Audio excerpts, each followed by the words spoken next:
पलाशीपाड़ा में पुलिस को खुली धमकी, चुनाव से पहले हुमायूं कबीर का बम धमाका बयान। नदिया उच्च माध्यमिक परीक्षा के बीच नदिया के पलाशीपाड़ा में राजनीतिक हंगामा चरम पर है। जनता विकास पार्टी के संस्थापक हुमायूं कबीर ने शनिवार शाम माइक पर पुलिस को धमकाया। बाबरी मस्जिद फाउंडेशन की मांग पर बाबरी यात्रा रैली निकाली। राष्ट्रीय राजमार्ग से उत्तर बंग तक जाने का प्लान। सभा स्थल पर कबीर बोले, 5 मार्च के बाद समझ लो, कोई ओसी अगर आम लोगों पर अत्याचार करेगा तो कुर्सी से उखाड़ फेंकेंगे। समर्थकों ने तालियां बजाई। चुनाव से पहले बयान पर सियासी बवाल, प्रशासन चुप, परीक्षा में माइक पर सवाल, इलाके में तनाव बढ़ा। पश्चिम बंगाल जिला नदिया पलाशीपाड़ा से पृथ्वीराज मैत्र की रिपोर्ट। পলাশীপাড়া সংখ্যালঘু এলাকা, এখানে কি আপনারা প্রার্থী দেবেন?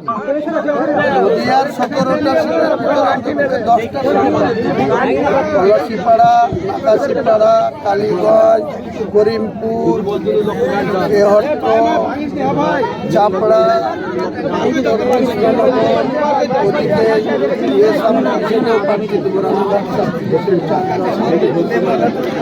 17টার মধ্যে অন্তত 182টা প্রার্থী দেব। এই 182-র মধ্যে নদিয়াতে 10টা প্রার্থী। পলাশীপাড়া এলাকা তো মানিক ভট্টাচার্যর শক্ত ঘাঁটি, সেখানে কতটা আপনারা আশাবাদী? মানিক ভট্টাচার্য 2 বছর জেলের ঘাড়ি টেনেছে, দুর্নীতি করে, চাকরি বিক্রি করে। মানুষ যদি এরপরে তাকে ভোট দেয় তাহলে বলবো মানুষের ভোটের কোনো মূল্যই আগামী দিনে আর কেউ মানবে না।